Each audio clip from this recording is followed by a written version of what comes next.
नमस्कार दोस्तों, स्वागत है आप सबका आज के क्लास में। दोस्तों आज की क्लास में हम लोग डिस्कस करेंगे von Thunen's model of agriculture location. जी हाँ दोस्तों, शुरुआत करते हैं इस मॉडल को। बट इस मॉडल को शुरुआत करने से पहले एक चीज मैं आपसे पूछना चाहता हूँ। दोस्तों एग्रीकल्चर रिलेटेड हम लोगों ने इकोनॉमिक ज्योग्राफी में कुछ चीजें पढ़ा था, टाइपोलॉजी ऑफ एग्रीकल्चर रीजन्स, याद आ रहा है कुछ? उसमें हम लोगों ने क्या डिस्कस किया था, दैट जब भी हम लोग एग्रीकल्चर रीजन्स के टाइपोलॉजी डिस्कस करते हैं वो बेसिकली सोशियो इकोनॉमिक फैक्टर्स के रिस्पेक्टिव या फिर फिजिकल फैक्टर्स के रिस्पेक्टिव, राइट। बट अभी जो है ना, ये von Thunen's model of agriculture location में हम लोग ये फाइंड आउट करने की कोशिश करेंगे दैट किस एस्पेक्ट में, कौन एस्पेक्ट को कंसीडर करके फार्मर्स ये डिसीजन लेते हैं दैट कहाँ पे उनको अपना एग्रीकल्चर लोकेशन डिसाइड करना चाहिए, राइट। एक अगर जनरल पर्सपेक्टिव में अगर बात की जाए, राइट, तो हम लोग डिस्कस करेंगे बिड रेंट थ्योरी क्या होता है। ऑफ कोर्स ये वॉन थ्यूनेंस भाई साहब ने किस समय में ये थ्योरी को रखा था फोरफ्रंट में, इस पूरा थ्योरी को अच्छे से एनालाइज करेंगे, वेरियस एप्लीकेशंस देखेंगे ना। इसमें वेरियस एप्लीकेशंस इसलिए बोल रहा हूँ दोस्तों, देखिए इसकी एप्लीकेबिलिटी जहां जहां होती है ना, और इसकी एजम्पशंस जो है हर एक बुक में बहुत कम कम करके दी हुई है, राइट। जैसे अगर रूपा मेड सिंपल उठा लीजिएगा, कुछ कुछ एजम्पशंस दी हुई है, राइट, मतलब 100% नहीं दी हुई है। इस बहुत अलग अलग बुक सोर्सेज का एमलगमेशन है एक जगह में, राइट। तो काफी ज्यादा होलिस्टिक होने वाला है। चलिए शुरुआत करते हैं वॉन थ्यूनेन का एग्रीकल्चर लोकेशन मॉडल ना। दोस्तों यह लोकेशन एग्रीकल्चर लोकेशन मॉडल जो है ना, ये इसमें कुछ कुछ ऐसे टेक्निक्स बताए गए हैं जो क्या डेवलपर जोग्राफर्स के द्वारा बेसिकली डेवलप किया गया है, जिससे डिसीजन मेकिंग पावर डिसाइड किया जाए एग्रीकल्चर के रिलेटेड, राइट। डिसाइड किया जाए दैट एग्रीकल्चर जो स्पेशली जो चेंज हो रहा है, राइट, किस किस एस्पेक्ट में क्लासिफाई हम करते हैं एग्रीकल्चर रीजन्स को, कैसे कैसे हम डिलिमिनेट करते हैं एग्रीकल्चर रीजन्स को वेरियस जगहों पर, राइट। बट शुरुआत करने से पहले दोस्तों एक चीज जरूर मैं आपको बता देना चाहता हूं दैट ज्योग्राफी ऑप्शंस में Hindi as well as English दोनों में हम लोगों ने स्मार्ट क्लासेस ऑलरेडी लॉन्च की हुई है। दोस्तों आपको अगर सब्सक्रिप्शन लेना है तो आप स्मार्ट रैंकर्स एजुकेशन ऐप को डाउनलोड कीजिए। नीचे गूगल प्ले स्टोर का लिंक इसका दिया हुआ है एप्लीकेशन का, वहां पर आपको पूरा ये कोर्स मिल जाएगा, जहां पर सिर्फ बेसिक्स ही नहीं बल्कि एडवांस्ड पोर्शंस भी प्रॉपर तरीके से कवरेज किया जा रहा है, राइट। तो दोनों आपको जो ऑप्शंस के लिए चाहिए, बेसिक्स और एडवांस, दोनों का एक होलिस्टिक कवरेज आपको इस कोर्स के थ्रू मिल जाएगा। तो जाइए सब्सक्राइब कीजिए स्मार्ट रैंकर्स एजुकेशन ऐप में। चलिए शुरुआत करते हैं अब थ्योरी को अच्छे से, right. Agriculture location theory which was be given by von Thunen. Actually von Thunen ने इस एग्रीकल्चर लोकेशन थ्योरी को 1826 में रखा था अपने बुक आइसोलेटेड स्टेट। एक्चुअली देखिए ये जर्मन थे, ठीक है। तो इन्होंने जर्मनी के आजू बाजू जो भी चीजें देखी ना, अपने आंखों से विजुअलाइज किया इन्होंने, वही चीजें इन्होंने बेसिकली अपने बुक में रखने की कोशिश की। और एग्रीकल्चर रिलेटेड बेसिकली इनका फोकस यही था दैट कौन कौन से ऐसे फैक्टर्स होते हैं इंसान में जो कि इन्फ्लुएंस करते हैं एग्रीकल्चर के लोकेशन और प्रोडक्शन को। तो इन्होंने दो फंडामेंटल फैक्टर्स को कंसीडर किया। एक हुआ इकोनॉमिक फैक्टर, दैट इज जो भी किसान जो भी कहीं पर भी अगर कोई फसल उगाता है ना, वो इकोनॉमिक फैक्टर को कंसीडरेशन करके, और साथ ही साथ दूसरा फैक्टर जो कि कंसीडर करता है कोई भी किसान, वो है प्रॉफिट मैक्सिमाइजेशन। किसान देखता है दैट हम अगर वहां पर उगाएंगे तो क्या हमें कितना प्रॉफिट हो रहा है। तो ये जो है बेसिक चीजें होती हैं जिस जो कि इन्फ्लुएंस करती है कहीं भी कोई भी रीजन में एग्रीकल्चर लोकेशन को, एग्रीकल्चर प्रोडक्शन को। अब देखो ये तो हम लोगों ने समझ लिया, बट देखो इनकी जो थ्योरीज में है ना, बहुत सारे एजम्पशंस भी लिए गए थे, ध्यान देना। वो एजम्पशंस तो हम लोग पढ़ेंगे ही, जैसे आइसोलेटेड स्टेट इन्होंने माना जो भी रीजन को ये कंसीडर कर रहे हैं वो बिल्कुल उसके आजू बाजू में सारा वाइल्डनेस है, राइट। उसके बाद वो रीजन होमोजेनस है, सिटी में जो एक ही मार्केट है और वही सोल सब, और जितने आजू बाजू वाले एग्रीकल्चर एरिया है वही सोल सप्लायर है, राइट। रोड लाइन ट्रांसपोर्टेशन जो है ये सिर्फ हॉर्स ड्रिवन कार से ही होता है। तो ये सब सारा कुछ बेसिकली इन्होंने एजम्पशंस लिया था, राइट। और उन एजम्पशंस के आधार पर ही इन्होंने अपने थ्योरी रखा, जहां पर ये एक्सप्लेन करना चाहते थे फ्रॉम प्रॉक्सिमिटी टू मार्केट। ये एक्सप्लेन करना चाहते थे दैट सोचो अगर यह मार्केट हुआ, राइट, और ये पूरा रीजन को हम कंसीडर कर रहे हैं, तो ये मेन मार्केट हुआ, तो मार्केट से जैसे आप दूर जाते रहोगे जाते रहोगे जाते रहोगे, वैसे ही क्रॉप इंटेंसिटी जो है ना वो घटता रहेगा घटता रहेगा घटता रहेगा। समझ लो बात। और दूसरा चीज जो इन्होंने फोकस किया दैट कोई भी जो क्रॉप जो फार्म में उगाते हो ना, वो डिसाइड होता है दैट कौन सा फार्म, मतलब ये जो लैंड है फार्म लैंड, वो मेन मार्केट के सामने है या मेन मार्केट के दूर में है? क्योंकि मेन मार्केट के सामने में आप वैसे ही फार्म उगाने की कोशिश करोगे जो क्या ज्यादा प्रोडक्टिव आपको आउटकम देगा। क्योंकि देखो यहाँ पे लैंड का वैल्यू ज्यादा होगा तो ऑब्वियसली लोगों के पास जो लैंड का प्रोपोर्शन होगा वो कम होगा, मतलब क्रॉप जो क्या इस फार्म लैंड में ग्रो किया जाता है वो डिक्रीज होता रहेगा, राइट। यहाँ पर ज्यादा होगा, दूर में जैसे जाओगे वो घटता रहेगा। समझ रहे हो बात? और इसके थ्रू ही वन थ्योरन भाई साहब ने जनरलाइज करने की कोशिश की मैन इन्वायरमेंट रिलेशनशिप को, मतलब इस इन्वायरमेंट जो क्या इनके द्वारा कंसीडर किया गया ना एक आइसोलेटेड स्टेट, तो उस पर्टिकुलर इन्वायरमेंट में ह्यूमन अपने इन्वायरमेंट के साथ कैसे इंटरेक्ट कर रहा है, दैट इज व्हाट, वही रिलेशनशिप इन्होंने अपने मॉडल के थ्रू रखने की कोशिश की। और इनका मॉडल जो है क्वांटिटेटिव लाइंस में था, क्योंकि देखिए ये जो मॉडल है ना ये बेसिकली आपका जाके क्वांटिटेटिव लाइंस में इसलिए था क्योंकि एक तो बात है दैट ये मॉडल है। मॉडल मतलब समझते हो ना, जैसे आपने कोई भी आपने थ्योरी काइंड ऑफ दे दिया था, मॉडल दे दिया है ना, उस मॉडल वो मॉडल में जो जो चीजें लिखी हुई हैं उसी के आधार पर चीजें डिक्टेट्स होंगी। मतलब हम इनडायरेक्टली ये भी बोल सकते हैं that this theory was more of deterministic in nature. और क्योंकि ये लोकेशन एनालिसिस तो इन्वॉल्व करता ही है, क्योंकि आप एक पर्टिकुलर लोकेशन को ना एनालाइज कर रहे हो जी, ठीक है। और साथ ही साथ मैंने ये भी समझा दिया था कि ये डिटरमिनिस्टिक है और नॉर्मेटिव नेचर भी है। Normative nature in the sense क्या हम बोलना चाहते हैं यहाँ पर,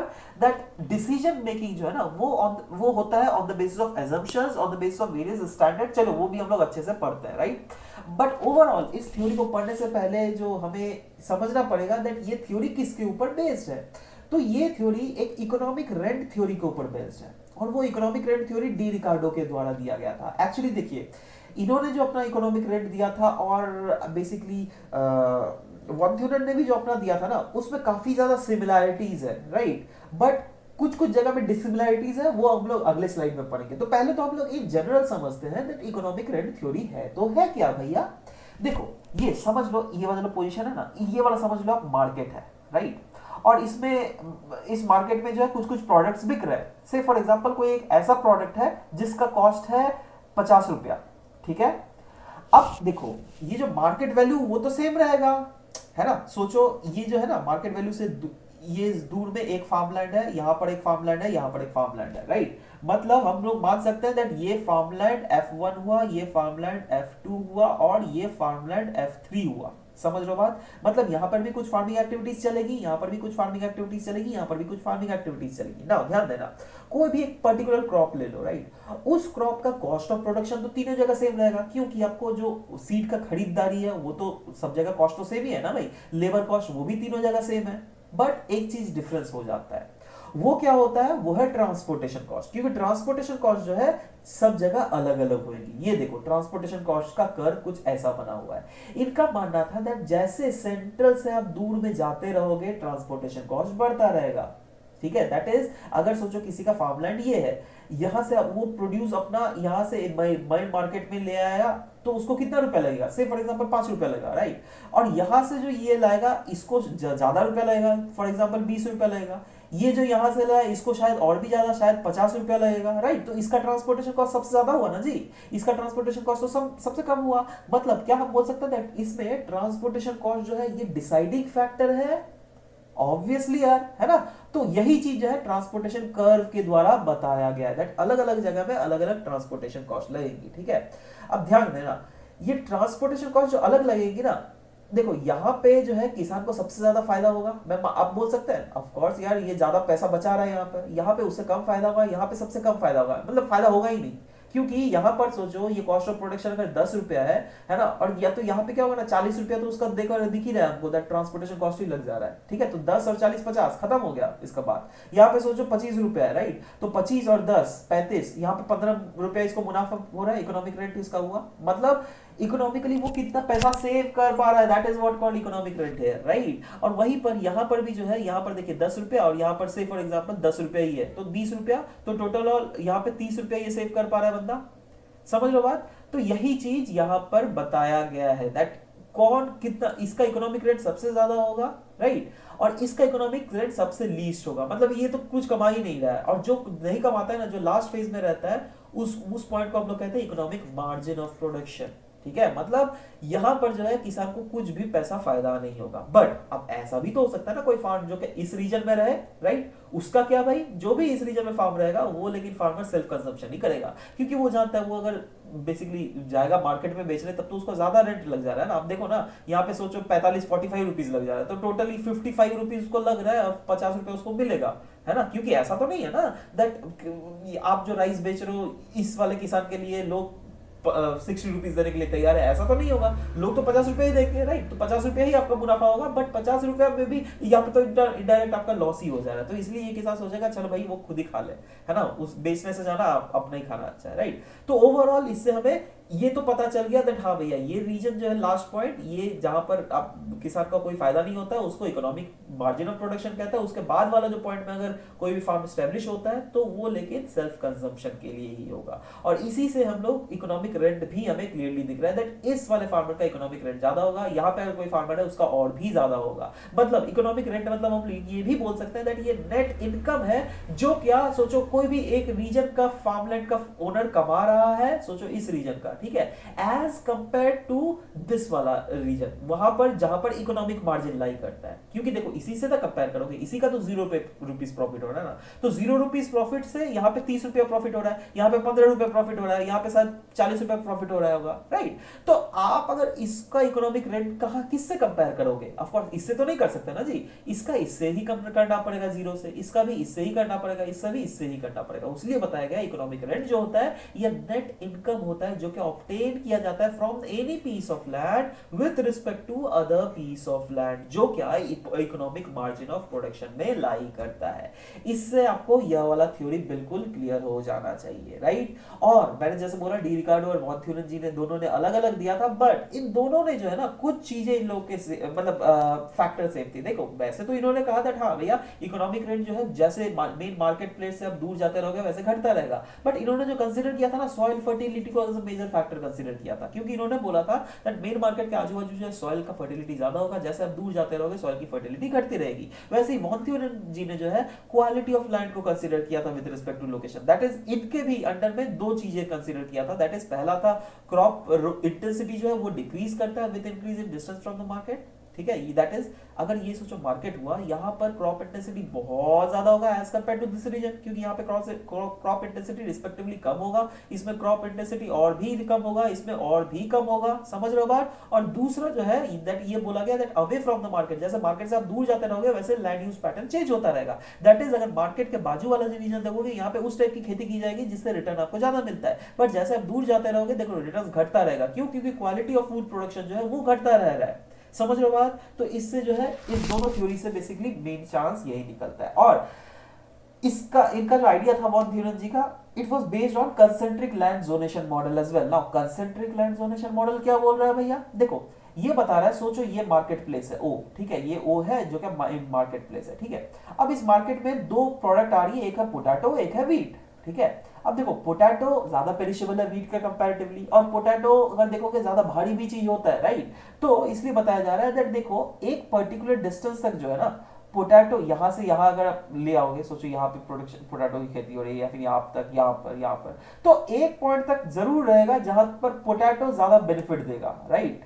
क्योंकि ऑफ कोर्स ये एक तो भारी है तो ऑब्वियसली यहाँ पे रेंट जो है ट्रांसपोर्टेशन कॉस्ट वो ज्यादा लग जाएगा, राइट। साथ ही साथ ये पेरिशेबल भी है, तो और हम लोग देखा पेरिशेबल प्रोडक्ट्स के लिए ज्यादा ट्रांसपोर्टेशन कॉस्ट भी लगता है, राइट। तो ये भी एक assumption ही है, लेकिन ध्यान दीजिएगा, ठीक है।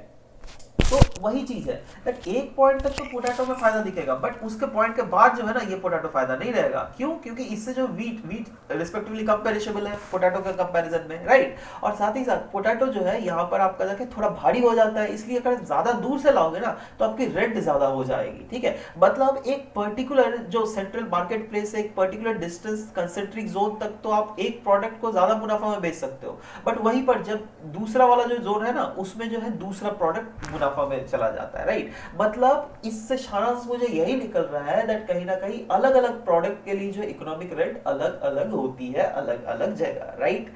इसी के साथ मेन जो हम लोगों ने डिस्कस पढ़ लिया दैट किस किस थ्योरी के आधार पर इस चीज को कंसीडर किया गया था, राइट। अभी पढ़ते हैं वेरियस अजम्पशंस। नाउ देखो अजम्पशंस बहुत ज्यादा है, जैसे कि मैंने बोला दैट एक बुक में अजम्पशंस कहीं कहीं 3-6 कहीं कहीं 4 है, कहीं कहीं मतलब 5-6 है, राइट। बट मैंने जो है ना अलग अलग रीजन से अराउंड बेसिकली 15 अजम्पशंस इंक्लूड किए हुए। जैसे पहला तो है माना गया है दैट सिर्फ एक ही मार्केट एग्जिस्ट करता है और वो भी सेंट्रल रीजन में। मतलब पहले तो माना गया दैट एक जो मार्केट एग्जिस्ट करता है ना वो आइसोलेटेड स्टेट है। दैट इज आइसोलेटेड स्टेट मतलब आजू बाजू यहाँ पे दूर में जो है ना जंगल जंगल है, वाइल्डनेस है, ठीक है। और ये आइसोलेटेड स्टेट में सेंट्रली लोकेटेड सिर्फ एक ही मार्केट है, ठीक है। और वो ऐसा मार्केट है जो कि सेल्फ सफिशिएंट है, मतलब वहां के लोगों का पेट भरने के लिए वो काफी है। इसका बाहर में कोई भी इन्फ्लुएंस नहीं है। ध्यान दीजिएगा मैंने क्या बोला था दैट जो वॉन्थियन है उन्होंने अपने आजू बाजू वाले रीजन को जो जर्मनी में देखा था क्या क्या ऑब्जर्वेशन, तो उसी के आधार पर इन्होंने बेसिकली अपनी थ्योरीज को पुट फोर्थ किया था, राइट। नेक्स्ट माना इन्होंने एग्रीकल्चर एरिया जो भी इन्होंने कंसीडर किया था ये पूरा रीजन, उसको होमोजेनस माना। होमोजेनस मतलब यहाँ पे और यहाँ पर सॉइल क्वालिटी सेम है, यहाँ पे और यहाँ पर क्लाइमेट सेम है, कोई भी बीच से नदी वदी नहीं गुजर रहा है, कोई भी बीच में पहाड़े नहीं है, राइट। मतलब ओवरऑल सब कुछ रिलीफ फीचर में भी थ्रू आउट द स्टेट जो भी कंसीडर किया, थ्रू आउट द रीजन जो कंसीडर किया वो बिल्कुल सेम है, राइट। और इस सिटी में जो है एक ही यही मार्केट है जो कि आइसोलेटेड है और ये पूरा एग्रीकल्चर एरिया ही सोल सप्लायर है। दैट इज जो अभी जो हम लोग पढ़ने वाला है ना various concentric zonation, zone 1, zone 2, zone 3, zone 4, zone 5, zone 6, तो ये जो जोन सेशन में है ना जो भी जोन के अंदर आता है वही जोन से ही सब कुछ इनका पेट पूजा सब कुछ मतलब जो भी जरूरत होती है वो सारा यहीं से भरपाई हो जाता है। इसलिए इसको कोई बाहरी दुनिया में डिपेंड करना नहीं पड़ता है, राइट। नेक्स्ट इज बताया गया था यहाँ पे जो एग्जिस्टेंस होती है ये सिर्फ एक ही मोड ऑफ ट्रांसपोर्ट का होता है, जैसे रोड लाइन यहाँ पे माना। देखो क्योंकि तब के समय था भैया, ये मैं बात कर रहा हूँ 1826 के समय का ये थ्योरी दिया गया था, राइट। तो उस समय तो कोई मॉडर्न ट्रांसपोर्टेशन वैसे थी भी नहीं ना, तो road line horse driven car ही ज्यादा फेमस थी, इसीलिए बेसिकली इसको कंसीडर किया गया था, राइट। अब नेक्स्ट एजम्पशंस हम लोग देख लेते हैं ना। नेक्स्ट एजम्पशंस में माना गया ट्रांसपोर्टेशन कॉस्ट जो होता है ना दोस्तों, देखिए ये डायरेक्टली बिल्कुल क्लियरली बताया गया दैट अगर ट्रांसपोर्टेशन कॉस्ट यहाँ पे एग्जिस्ट करता है तो वो डायरेक्टली प्रोपोर्शनल है